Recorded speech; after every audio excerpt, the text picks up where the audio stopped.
ఇది కాంగ్రెస్ చరిత్ర మీరు చూసిందే. ఇప్పుడే చెప్పిన వినోద్ కుమార్ గారు ఇదే అత్యవసరం బీఆర్ఎస్కి ఎంపీలు. ఎందుకంటే ఈ టైంలోనే మీరు కర్రు కాల్చి సురుకు పెట్టకపోతే నిర్లక్ష్యం వచ్చేస్తుంది, అహంకారం పెరిగిపోతుంది. ఇప్పుడు చెప్పుతోని కొడతా అంటే రేపు నిజంగానే కొడతాడు. ఆ విధంగా మోసపోదామా? లేదు బీఆర్ఎస్ గులాబీ జెండా ఎగిరేసి బ్రహ్మాండంగా మన ఎంపీలను గెలిపించి ముందుకు పోదామా? తెలంగాణ సమాజం ఆలోచన చేయాలి. ఏం చేద్దాం? ఏం చేద్దామండి? గులాబీ జెండా ఎగిరేద్దామా?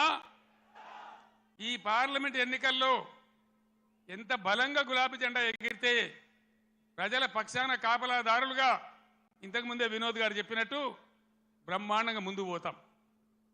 ఇంతకుముందు వినోద్ గారు చెప్పినారు కరీంనగర్ పార్లమెంట్ కాబట్టి నేను చెప్తా ఉన్నా. భారతదేశంలో ఎన్ని జిల్లాలుంటే అన్ని జిల్లాలకు ఒక్కొక్క జిల్లాకు నవోదయ పాఠశాల ఇవ్వాలనేది కేంద్ర ప్రభుత్వ చట్టం. మనం 10 జిల్లాలు పోయి 33 జిల్లాలు అయినాం. 150 ఉత్తరాలు రాసిన నేను నరేంద్ర మోడీ గారికి పర్సనల్గా పోయి అడిగిన, ఇది చట్టం ఉన్నదయా, ఇది న్యాయం, మేము కొత్త రాష్ట్రం, మేము బాగుపడాలి, ఈమంటే ఒక్క నవోదయ పాఠశాల కూడా ఇవ్వలే. ఒక్కటంటే ఒకటి కూడా ఇవ్వలే. ఒక్క నవోదయ పాఠశాల ఇయ్యని బీజేపీకి ఒక్క ఓటు కూడా కరీంనగర్ ఎందుకు వేయాలి? ఇవాళ దయచేసి ఆలోచన చేయాలి. దేశవ్యాప్తంగా 157 మెడికల్ కాలేజీలు పెడితే ఒక్క మెడికల్ కాలేజీ కూడా మన తెలంగాణకి ఇయ్యలే. 100 సార్లు అడిగితే కూడా. మరి ఒక్క నవోదయ పాఠశాల ఇవ్వని, ఒక్క మెడికల్ కళాశాల ఇవ్వని బీజేపీకి ఎందుకు ఓటేయాలి? బండి సంజయ్ ఇక్కడ ఎంపీ ఏం చేసినట్టు మీరు దయచేసి ఆలోచన చేయాలి. 5 రూపాయల పని చేసిండ్రా? 5 రూపాయలు ఏమన్నా 10 రూపాయల పని జరిగిందా? ఇంతకుముందు వినోద్ గారు చెప్పిన, నేను మళ్ళీ చెప్పదలుచుకోలే.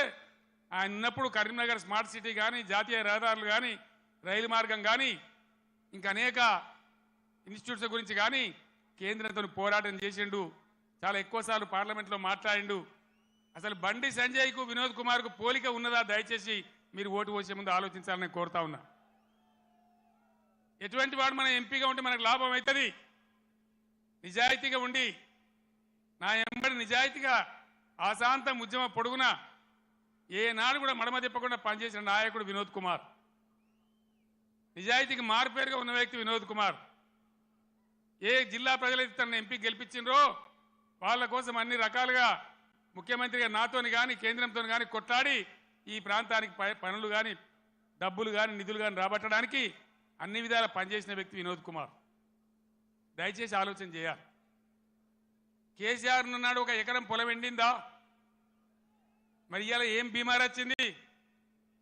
ఈ బీమారి ఇట్లనే ఉండానా? మళ్ళా తెలంగాణ ఆత్మహత్యలు రావన్నా?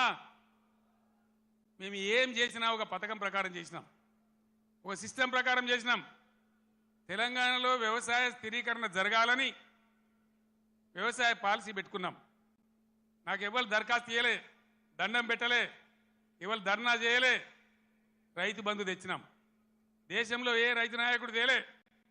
చరణ్ సింగ్, దేవిలాలు, మహారాష్ట్రలో వసంత్ దాదా పాటిల్